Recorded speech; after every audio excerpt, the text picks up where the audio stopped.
Bonjour à tous et bienvenue dans cette nouvelle vidéo qui va changer un petit peu des vidéos que vous trouvez habituellement sur ma chaîne. Vous êtes de plus en plus nombreux à me poser des questions, que ce soit dans les commentaires ou pour les plus timides d'entre vous en message privé sur ma page Facebook. J'ai donc naturellement décidé d'y répondre puisque vous êtes nombreux à me poser des questions, que ce soit sur mon parcours universitaire ou sur les difficultés que je rencontre à l'heure actuelle en tant que jeune diplômée. Je m'excuse par avance si cette vidéo est un petit peu longue, mais c'est vrai qu'il y a énormément de thématiques que j'aimerais aborder avec vous aujourd'hui, que ce soit tout simplement mon cursus universitaire ou plus précisément des thèmes comme la sélection, la recherche de stage ou encore des thèmes qui pourraient vous intéresser si vous êtes jeune diplômé, comme par exemple comment j'ai fait pour trouver mon premier emploi, quel diplôme universitaire j'ai fait, quelle formation annexe, etc., etc. Donc on va tout de suite rentrer dans le vif du sujet. Après avoir obtenu mon bac littéraire, je me suis orientée vers la fac de psycho un peu par défaut. Je n'avais vraiment aucune idée de ce que pouvait être la psychologie, j'en avais des vagues représentations mais rien de précis. Et donc du coup je me suis dit, allez pourquoi pas la fac de psycho, si tu peux te la couler douce pendant une année, ça va être sympa.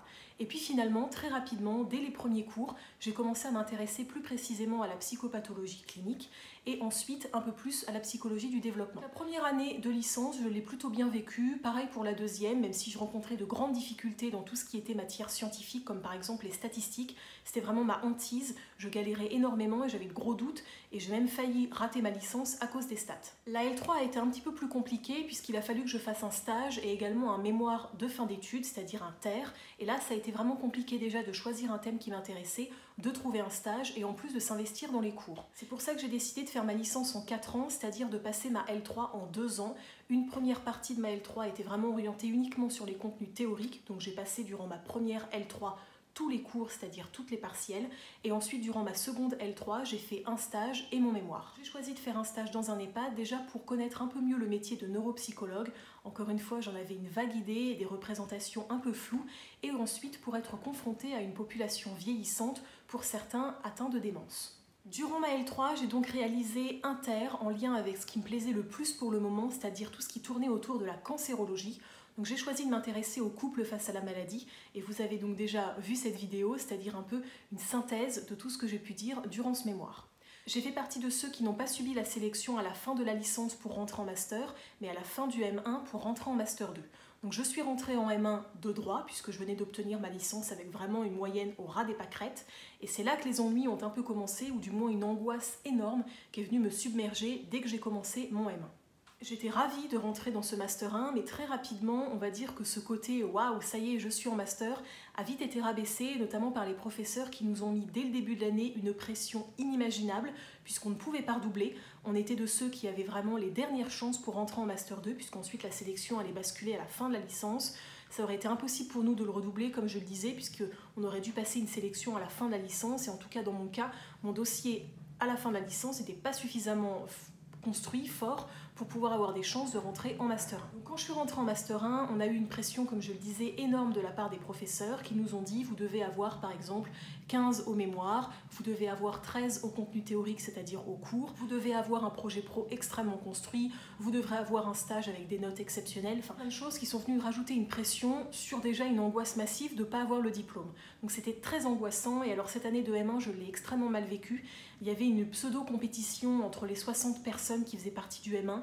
J'ai eu vraiment du mal à être en contact avec des gens de ma promo, c'était vraiment très angoissant et c'est à ce moment-là que j'ai décidé de commencer une analyse personnelle. Alors c'est quelque chose qui est propre à chacun, vous n'êtes absolument pas obligé d'en faire. Je le conseille, surtout si vous êtes diplômé bien évidemment, de vous investir dans un travail personnel.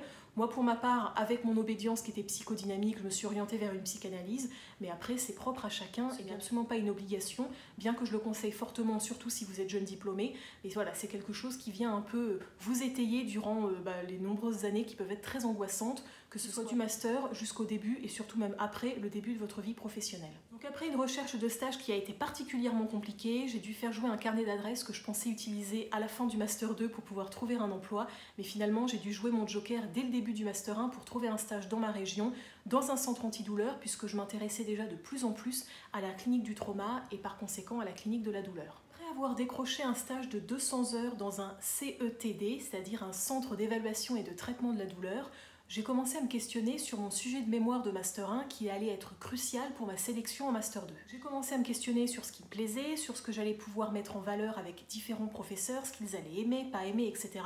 C'était vraiment un questionnement très compliqué et finalement j'ai choisi de m'intéresser à l'impact de la mastectomie sur l'image corporelle de la femme, c'est-à-dire à toutes les répercussions psychiques de l'ablation d'un sein, plus précisément sur l'image féminine. Et avec cette thématique qui était assez spécifique, ce qui m'a beaucoup plu en fait, c'est que j'ai pu toucher à énormément de choses, énormément de sujets très intéressants, comme par exemple le narcissisme, la sexologie ou encore la cancérologie, qui commençait vraiment à être quelque chose qui m'intéressait de plus en plus. Ce qui était intéressant durant cette année, c'est que j'ai vraiment pu mettre en lien mon lieu de stage avec mon mémoire et j'ai commencé vraiment à penser mon projet professionnel de manière très construite et surtout à avoir une réelle idée du métier de psychologue et donc par conséquent de mon futur métier. Ce que j'appréciais beaucoup avec l'université de Caen, c'est qu'on pouvait avoir une formation extrêmement poussée en tests projectifs et psychométriques. Donc je les ai vraiment utilisés pour mon mémoire puisque j'ai proposé aux femmes ayant subi une mastectomie de leur faire passer un Rorschach pour vraiment évaluer tout ce qui tournait autour de leur image corporelle, c'est-à-dire des représentations du corps, du narcissisme et de l'estime de soi avec tout ce qui avait attrait aux figures féminines. Donc je ne vais pas rentrer dans les détails de cette année qui a été très compliquée, je vais dire que le point culminant de mon angoisse a été vraiment à la fin de l'année où malheureusement la sélection est venue s'imposer à nous. On avait vraiment très peu de chances d'être sélectionnés. C'était vraiment la dernière année où la sélection se faisait à la fin du M1. C'était vraiment horrible. Rien que d'en parler encore, j'ai vraiment des bouffées de chaleur, c'est-à-dire que c'était vraiment horrible. On ne savait pas du tout comment faire, on n'avait aucune information, on était très perturbés. On se disait c'est pas possible qu'il y en ait si peu qui soient sélectionnés. In fine, la fac de Caen, je crois, a reçu plus de 1000 dossiers. À l'oral, on était 80 par parcours à être sélectionnés pour finalement 15 à 20 choisis. Donc c'était, voilà, encore une fois, le seul mot qui me revient, c'est horrible, mais il n'y avait pas d'autres mots, on était tous très angoissés. On n'avait pour certains aucun plan B, donc c'était voilà, horrible et compliqué. Comme j'ai pu le dire dans la vidéo sur la sélection en master de psycho, voilà, j'ai essayé de gonfler au maximum mon dossier avec une lettre de motivation très bien construite. Pareil pour mon projet pro, j'essayais vraiment de l'argumenter, de montrer que je voulais être psychologue. Avec mes 2 stages, c'est-à-dire celui de L3 et celui de Master 1, j'ai essayé vraiment de montrer que je m'intéressais à la clinique de la douleur et du trauma, tout ce qui pouvait tourner autour de la cancérologie, des soins palliatifs. Et j'ai également un peu spéculé sur mon avenir en me permettant de mettre dans ma lettre de motivation que dans quelques années, je me voyais psychologue dans tel ou tel service, avec telle ou telle population, dans telle ou telle structure. Je me suis présentée à l'oral, c'est ce que j'avais encore une fois expliqué dans la vidéo sur la sélection. J'étais stressée, mais en même temps, je me suis dit, bon ok, t'es sélectionnée, donc ton dossier il plaît, t'as des chances, donc vas-y, donne tout. Encore une fois, j'avais de la chance puisque j'ai été sélectionnée dans mon université d'origine, donc je connaissais les professeurs. Il y a eu quelques petites questions un peu déstabilisantes, mais c'est vrai que c'était quand même assez bienveillant et comme je connaissais les personnes qui étaient autour de moi, je pouvais quand même me permettre de plus être à l'aise avec eux et encore une fois, comme je savais qui ils étaient, voilà, je savais comment m'adresser à telle ou telle personne. Quand on connaît et qu'on a la chance de suivre ses professeurs, pour ma part c'était depuis la L1, donc je me suis vraiment pas trop posé de questions et j'y suis allée franco. Ça a payé puisque j'ai été sélectionnée pour l'université de Caen. Je précise que j'avais envoyé des dossiers dans toutes les universités, notamment parisiennes, également à Rouen et à Rennes. Et dès le début, en fait, j'ai passé vraiment aucune étape de la sélection. Soit mon dossier était incomplet parce que Caen, les notes étaient très tardives, donc c'était une galère pour remplir les bulletins sur e-candidat. On avait toujours des pièces justificatives qui manquaient. Et par contre, sur les facs parisiennes, soit j'avais pas le niveau, soit mon parcours n'était pas en adéquation avec les contenus théoriques proposés. Enfin, j'ai eu tout et n'importe quoi comme motif de refus. Je crois même que j'avais des motifs qui disaient carrément que je n'allais pas devenir psy, que c'était pas possible avec un tel dossier. Donc c'était vraiment très déstabilisant. Je savais absolument pas quoi faire d'autre que le métier de psychologue. J'avais tellement construit ma future identité comme ça, je ne me voyais pas faire autre chose que psychologue, que pour moi imaginer une seule seconde que je n'allais pas être sélectionnée, c'était juste inimaginable et rien que d'en parler, c'était vraiment une montée d'angoisse. J'avais les larmes facilement, j'étais à fleur de peau, vraiment une période angoissante, affreuse. Quand la bonne nouvelle de la sélection en Master 2 est arrivée, alors là je peux vous dire que toute l'angoisse accumulée pendant la L3, donc c'est-à-dire pendant mes années licence, et pendant la Master 1, et ça a été vraiment une explosion de joie, mais aussi une explosion d'angoisse tout simplement parce que je me suis dit maintenant tu n'as plus le droit à l'erreur, tu rentres en Master 2, ton Master 2 tu peux pas le redoubler clairement, donc il va vraiment falloir encore une fois tout donner. Je n'avais pas de stage puisqu'en fait j'avais eu une promesse de stage et au dernier moment, au moment de la rentrée où j'ai contacté la structure qui devait potentiellement me prendre puisqu'il m'avait signé une promesse de stage, m'a dit finalement bah non, on ne veut plus de toi, au revoir, va chercher ailleurs. Donc c'était horrible puisqu'en fait j'avais déménagé sur Paris puisque je voulais vraiment commencer ma carrière à Paris. Je me suis dit fais ton stage de Master 2 à Paris. À l'université de Caen, l'avantage c'est qu'au premier semestre c'était vraiment une alternance, hein. Une semaine de cours, une semaine de stage, et au second semestre c'était une semaine de cours et 3 semaines de stage. Donc on pouvait complètement se permettre d'être sur 2 régions, 2 villes, etc. Voilà, mon premier lieu de stage qui devait être un grand hôpital parisien, encore une fois dans un centre antidouleur, m'a fait faux bond vraiment au dernier moment. Et là ça a été une angoisse, mais vous ne pouvez même pas imaginer la déception et la tristesse dans laquelle j'étais, puisqu'on met vraiment tous ses espoirs dans son lieu de stage. On avait 300 heures à faire, c'était très compliqué à trouver, notamment pour des très grandes villes comme Paris. Voilà, j'étais vraiment super contente d'avoir trouvé ce lieu de stage qui allait me plaire, puisque ça allait concrétiser en fait tout ce que je voulais faire plus tard. C'était vraiment le lieu de stage idéal. Et quand j'ai commencé les démarches administratives pour commencer ce stage, la structure m'a dit du coup au revoir, on ne veut plus de toi. Donc c'était voilà, c'était très déstabilisant, très angoissant. On va dire que j'ai commencé l'année vraiment sur le très mauvais pied. Les professeurs me disaient mais si tu n'as pas de stage au mois de novembre, ou en tout cas que tu peux pas le commencer au mois de janvier, c'est mort, tu n'auras pas ton année. Donc ça venait rajouter encore une pression horrible. Sur Paris, peu de mes professeurs avaient des contacts, donc pour chercher c'était très compliqué. J'avais déménagé en fait vraiment à côté de mon premier lieu de stage, là où je pensais faire ce stage de fin d'études. Et donc tout était venu vraiment se chambouler, tout était bouleversant, enfin c'était vraiment très compliqué. J'ai commencé vraiment à paniquer en me disant mais tu vas jamais trouver de lieu de stage, tu vas pas pouvoir du coup trouver un mémoire qui va être en lien avec ton lieu de stage, puisqu'en fait à Caen on nous demandait de faire un mémoire institutionnel en lien direct avec notre lieu de stage. Donc je me suis dit c'est mort, c'est terminé, tu ne vas rien pouvoir faire. Et finalement, à force de persévérer, de toujours chercher plus loin, de toujours harceler les gens en leur renvoyant des mails, etc., j'ai un jour eu le contact d'une psychologue qui ne prenait pas de stagiaire, mais qui en fait faisait vraiment le relais entre divers hôpitaux et qui a relayé ma demande de stage. C'est arrivé un peu par hasard dans un hôpital et quelques semaines après, j'ai eu un coup de téléphone où il me disait écoutez, notre dernière stagiaire nous a fait faux bond. Donc c'était un peu à l'inverse que moi j'avais vécu. C'était leur stagiaire qui leur avait fait faux bond. Du coup, on est toujours à la recherche d'une stagiaire de Master 2 pour minimum 500 heures. Et là, je me suis dit, ok, tu vas faire tes 500 heures, même s'il faut que tu fasses 35 heures par semaine, même s'il faut que tu ailles plus en cours à Caen, tu vas trouver ce stage, tu vas le faire. Et du coup, voilà, très rapidement, ça s'est mis en place et j'ai commencé mon stage au mois de janvier. Je l'ai terminé au mois de juin. En plus, du coup, c'était un stage rémunéré, comme ça dépassait les fameuses 308 heures. Donc, c'était vraiment le jackpot. Et je me suis dit à la fin, si le premier lieu de stage, ça ne l'a pas fait, c'est que c'était pas ton destin, c'est que ça allait pas forcément t'y plaire. Donc, du coup, maintenant, investis-toi à fond dans ce dernier lieu de stage. Et ça a payé puisque ça a vraiment été un stage exceptionnel. Et je travaille à l'heure actuelle maintenant sur ce lieu de stage-là. Donc ils ont été vraiment extrêmement bienveillants et particulièrement compréhensifs de la situation dans laquelle je me trouvais. Je reviendrai certainement dans une prochaine vidéo sur mon mémoire institutionnel de Master 2, puisque je pense que ça peut intéresser bon nombre de personnes, que ce soit des étudiants ou même des psychologues, puisqu'il s'agissait en fait d'apporter une réflexion sur la place du psychologue en milieu hospitalier. Donc moi je me suis un peu plus centrée bien évidemment sur la place du psychologue dans une structure douleur, puisque je faisais un stage dans un centre antidouleur, mais bien évidemment ça peut être vraiment élargi à tous les services de médecine dans un hôpital. Durant mon Master 2, j'ai poursuivi mon analyse personnelle, puisque cette fois-ci, bon, j'avais moins d'angoisse face à la fin de l'année, mais plutôt une grosse angoisse de l'imposteur, c'est-à-dire que je ne me sentais pas du tout légitime à être psychologue. La sélection, elle était passée par là, elle avait laissé derrière elle énormément d'étudiants sans rien, c'était vraiment très dur, et je me disais, mais pourquoi toi t'as été choisie, et pourquoi ta super pote qui était super douée, qui avait trouvé des stages, qui avait un super mémoire, elle n'a pas été sélectionnée, elle n'a pas été choisie. Donc c'était très compliqué pour moi.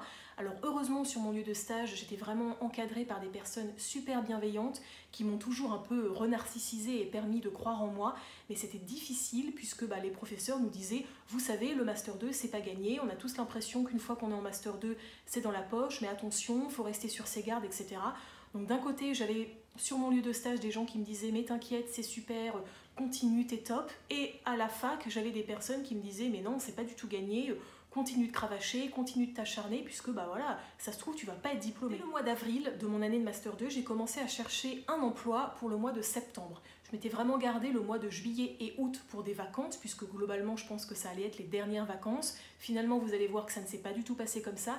Mais en tout cas, voilà, j'ai commencé dès le mois d'avril à faire des recherches d'emploi. Je trouvais pas mal d'offres, notamment en région parisienne. Donc bien évidemment, j'y postulais. Même quand c'était marqué qu'il fallait une expérience de 3 à 5 ans, je n'hésitais pas. Je postulais. Et au mois de juillet, j'ai eu 2 entretiens. Un entretien d'embauche pour un remplacement de congé maternité dans un EHPAD de région parisienne et un autre pour un 100% à la PHP. Donc le dernier entretien, c'était un peu le Graal, hein, voilà, c'était un temps plein, voilà, avec un temps FIR, avec des formations payées, c'était juste incroyable, c'était même un peu trop beau pour y croire, je vous avoue, quand j'ai vu l'annonce, en cancérologie en plus et en soins de réadaptation, je me suis dit c'est le boulot qu'il te faut, ça va être ton taf. Et puis bah voilà, l'entretien ça s'est très bien passé, les gens étaient adorables, ils ont tout de suite valorisé justement le fait que j'étais jeune diplômée, que j'avais tout à apprendre, que ça allait être un renouveau dans l'équipe, etc. Et puis on m'a dit c'est bon, vous êtes sélectionné, j'avais également obtenu une réponse positive pour le remplacement de congé maternité. Et en fait, à la fin, bah voilà, au moment où j'ai commencé à entamer les démarches administratives, on m'a dit bah non, finalement la direction des ressources humaines n'a pas donné son accord, ils veulent d'abord ouvrir le poste en interne pour que ce soit des psychologues qui soient déjà dans la structure, qui puissent se répartir ce temps plein. Donc voilà, on va vous rappeler, mais à mon avis on va pas vous rappeler tout de suite quoi. Donc là ça a commencé à être très compliqué puisque je suis vraiment passée d'un ascenseur émotionnel à youpi, t'as trouvé un job avant même d'être diplômée, à carrément c'est bon, c'est mort, tu vas rien trouver. Et puis finalement, du coup, j'en ai parlé à ma tutrice de stage qui m'a dit, mais écoute, là on est en train de mener une recherche que j'avais déjà entamée sur ce lieu de stage-là, et si tu veux, à la rentrée, tu peux être psychologue attaché à la recherche clinique dans l'hôpital, et ça va vraiment être un poste complètement différent de ce que tu as l'habitude de faire. Ça peut ponctuellement te dépanner en tant que jeune diplômé, pour ensuite voilà, trouver un autre poste, mais à l'heure actuelle, il n'y a pas de souci, on peut trouver ce poste-là. Et donc c'est ce que j'ai fait, j'ai postulé, j'ai été acceptée, donc j'ai commencé dès le mois d'août, donc je n'ai eu qu'un petit mois de vacances, c'était assez stressant puisqu'entre temps j'avais eu d'autres entretiens, j'ai eu quand même l'occasion de partir en vacances, c'est très important dans vos études de prendre le temps de souffler, alors que ce soit de partir à l'autre bout du monde ou tout simplement de pouvoir se ressourcer dans un endroit qu'on aime proche de chez nous, c'est important de pouvoir souffler, et moi ce mois de juillet m'a fait le plus grand bien puisqu'on a eu les résultats définitifs du Master 2 aux alentours du 14 juillet et j'ai commencé mon boulot un mois plus tard. Donc j'ai eu un mois vraiment de détente qui m'a permis de me ressourcer et de souffler un peu pour commencer voilà, un travail qui a été assez stressant dès les premiers temps, mais particulièrement enrichissant. Quoique, je dis particulièrement enrichissant, mais je pense que c'est toujours un peu l'idée qu'on se fait des premiers jobs, où on se dit ça y est, enfin on est diplômé psychologue, tout le monde est beau, le monde est parfait, c'est génial, j'ai mon poste, on est déjà tellement content d'avoir trouvé un boulot qu'on a tendance un peu à encenser ce qu'on fait. Alors il y a toute une partie de mon métier que j'adore, qui est vraiment voilà, la clinique au chevet du patient, mais il y a une partie non négligeable de cotation, de screening, et donc de rentrer des données sur des tableurs Excel, qui est là, excusez-moi du mot, mais particulièrement chiante. Voilà, c'est très compliqué lorsqu'on n'a pas l'habitude de faire ça, de s'y mettre. Voilà, c'est un hôpital qui est vraiment attrait à une logique managériale, voilà, tout ce qui est politique du chiffre et tout, moi je ne connaissais pas. J'en avais eu un peu conscience progressivement sur mon lieu de stage, mais encore une fois, mes tutrices m'avaient vraiment protégée, elles avaient joué un rôle de par-excitation hyper important et hyper intéressant. Mais donc voilà, quand on est jeté dans le grand bain du métier de psychologue, quand on est jeune diplômé, c'est compliqué, puisqu'encore une fois, on est vraiment confronté aux propres représentations du métier de psychologue et en même temps à la dure réalité du terrain qui vient vraiment tout confronter, et des fois ça s'effrite un peu puisqu'on se dit mais c'est pas possible, c'est pas du tout l'image que je m'étais faite de cette structure. On est ballotté entre se dire bah ok, j'accepte ce boulot puisque bah faut bien que j'ai un salaire, que je me nourrisse, que je me loge, notamment sur des très grandes villes où les loyers sont exorbitants, et de l'autre côté, aïe, ça vient un peu au niveau de mon éthique et de ma déonto me questionner, qu'est-ce que je fais, comment je fais. C'est pour ça que moi j'ai réduit mon temps, c'est-à-dire qu'au début j'allais avoir vraiment un mi-temps là-bas, j'ai choisi de prendre plutôt un tiers-temps pour avoir le temps de chercher un autre travail, pourquoi pas de m'installer en libéral, je vous en parlerai dans une autre vidéo, mais j'ai un projet d'installation le samedi en libéral sur Paris, et puis également pour me former. Alors là c'est un autre point que je vais aborder avec vous, puisque j'avais vraiment l'envie de continuer des diplômes universitaires, j'ai toujours adoré l'université, donc je voulais encore avoir un pied dans le monde étudiant, tout en ayant un pied dans le monde du travail, et puis également en faisant des formations, puisque quand on est jeune diplômé, bien évidemment, on a des fois un peu plus de temps, comme on n'a pas tout de suite un temps plein, donc il ne faut pas hésiter à se former. Alors encore une fois, ça coûte très cher. Donc moi, pour ma part, j'ai fait un prêt étudiant. J'ai choisi de faire 2 diplômes universitaires à l'UPEC, c'est l'université de Créteil, un diplôme universitaire en hypnose ericksonienne et un autre en prise en charge de la douleur et des soins palliatifs. En fait, moi, je m'intéresse, comme vous l'avez certainement compris, beaucoup à la douleur chronique, à tout ce qui tourne autour de la psycho-oncologie et des maladies auto-immunes. Donc c'est vraiment voilà, 2 diplômes universitaires qui vont me permettre d'avoir beaucoup de compétences et de connaissances dans ces 3 domaines. Et donc en parallèle de ces 2 DU, j'ai choisi de faire une formation pour devenir psychothérapeute EMDR. Je ne vais pas rentrer dans les détails de ce qu'est la thérapie EMDR, puisque bien évidemment ce n'est pas le but de cette vidéo. Si toutefois vous avez des questions, vous pouvez bien évidemment me les poser dans les commentaires ou venir en discuter sur le Facebook de ma page professionnelle. Puis Puis en parallèle donc, de mon métier de psychologue, de ma formation privée, de mes diplômes universitaires, je fais également partie d'un groupe d'intervision, puisqu'encore une fois, la supervision, c'est quelque chose de crucial dans le métier de psychologue. L'intervision, elle est un petit peu différente de la supervision, puisque la supervision, comme son nom l'indique, on est encadré par un superviseur, généralement un psychologue qui a de la bouteille depuis une dizaine d'années, et qui vient vous aider et vous apporter son éclairage sur des difficultés, que ce soit des difficultés du métier de psychologue ou des difficultés face à un patient que vous pouvez rencontrer en tant que jeune diplômé, ou pas d'ailleurs, parce que la supervision est très intéressante à continuer, même quand on n'est plus jeune diplômé et quand on commence à avoir plusieurs années d'expérience. J'ai choisi de faire une intervision avec des jeunes diplômés, déjà d'un point de vue purement financier, puisque vous vous rendez bien compte qu'entre seulement un tiers-temps de psychologue, un projet d'installation en libéral, des formations diplômes universitaires plus des formations privées, une analyse personnelle qui vient s'ajouter à ça, ça fait énormément de dépenses pour peu en fait de revenus. Donc voilà, quand ensuite on rajoute une supervision, ça devient tout de suite exorbitant au niveau des prix. Et puis c'est surtout que moi j'adore travailler en groupe et le face-à-face, je le vis déjà avec mon thérapeute. Donc renouveler ça avec un autre superviseur, je trouvais pas ça tip-top, sachant que ma thérapeute m'aide aussi bien évidemment sur des difficultés du quotidien avec mes patients. Mais il fallait vraiment que je trouve un espace de groupe, un espace de parole où je pouvais discuter avec des jeunes diplômés sur mes difficultés et puis tout simplement voilà, des choses avec les patients sur le coup que j'avais mal géré ou des angoisses particulières qui m'avaient submergée à tel ou tel moment. Donc c'était vraiment super intéressant de construire déjà un réseau de jeunes diplômés puisqu'on travaille toutes vraiment sur des sujets complètement différents, dans des structures totalement différentes. On n'a pas du tout les mêmes obédiences puisque moi j'ai une obédience quand même psychodynamique, mais comme vous l'avez deviné, entre ma formation en hypnose et puis ma formation MDR, je m'oriente vraiment vers les techniques psychocorporelles. Donc je suis vraiment très intégrative dans ma pratique.